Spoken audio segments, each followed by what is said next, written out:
Hiya kids, and welcome back to Bible Story Adventures. Who's excited for today's Bible story? Well, I am so glad to see everyone's hand, but I don't think anyone can be more excited than me. Who remembers yesterday's Bible story? Wow, you guys sure have really good memory. Well, today's story involves one of our main characters from yesterday. Give me a thumbs up if you think today's main character is Ananias. And raise your hand if you think today's main character is Saul.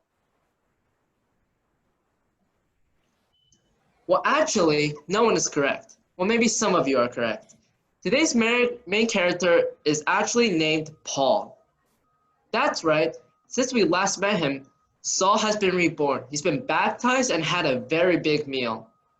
And he even changed his name. It's like he's a completely different person. Hiya kids, I'm Paul. Nice to meet you all for the first time. So now that we have met Paul, let's dive right into today's story. Close your eyes as we travel back in time. Whoosh! Hey everyone, I'm on my way to Rome because I have to go stand trial there. I'm actually under arrest right now, but that's another story.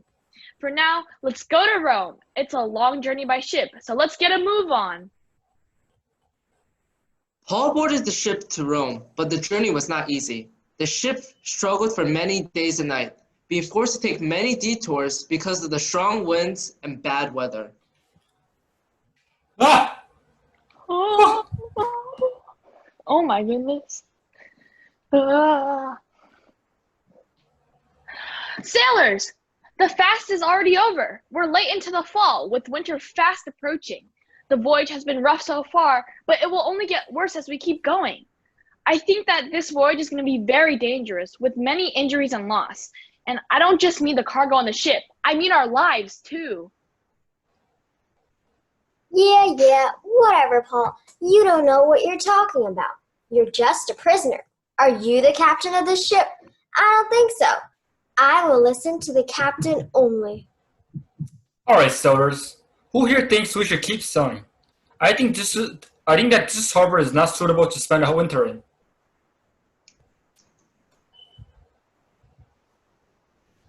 It looks like everyone but Saul raised their hand. Well, majority rules, so let us sail on. At first, the ship encountered a gentle wind and sailed along close to the coast, but the weather did not last.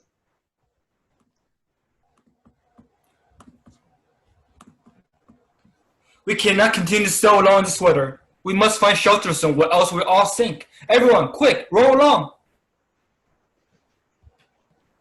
This is not enough. I still think we're going to sink. We must lose all the extra weight we can. Everyone, toss out anything we don't need. Did you guys hear what the captain's orders? He told us to lose any extra cargo. Sounds familiar. It's been 3 days since with this terrible weather. I still fear that we're going to sink. I'm sorry, everyone, but I think we're going to throw out everything that's not necessary to us. We throw away all the food. The tempests continue on, and neither the sun nor stars had appeared for many days. Everyone on the ship was rapidly losing hope. Everyone, you all should have listened to me and not set sail for that harbor. However, now that we're here, do not lose hope, for I know that no one will lose their lives, although we will lose the ship.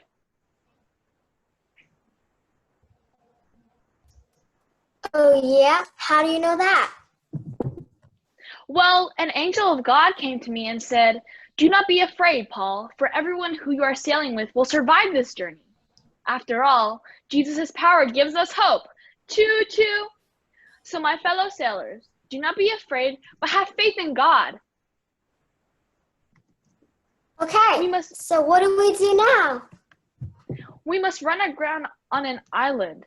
That is what the Lord has instructed me to do. With a renewed sense of hope, the sailors finally listened to what Paul had to say and followed his instructions. And on the 14th night, they discovered the land. All right, everyone, we're almost to land. It has been 14 days since you have eaten or drinking anything. Come, let us strengthen our bodies so that we can get to shore. Let me pray for the food. Dear God, thank you for keeping us safe on this journey so far. I pray that you bless this food, that it may strengthen our bodies. Thank you for always reminding us that Jesus' power gives us hope. Choo choo. I pray in your name. Amen. We're headed straight for some rocks. Okay, everyone, get ready. When the ship crashes, everyone swim ashore. If you can't swim, grab some driftwood and paddle hard. Oh, I can't swim.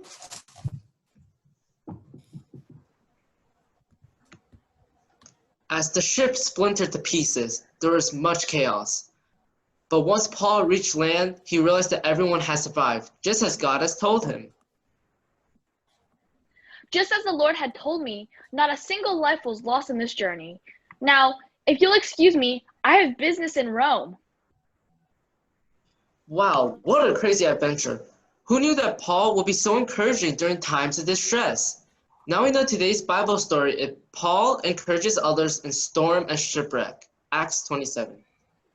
I need to go dry off, and it's time for your breakout cruise. See you kids tomorrow.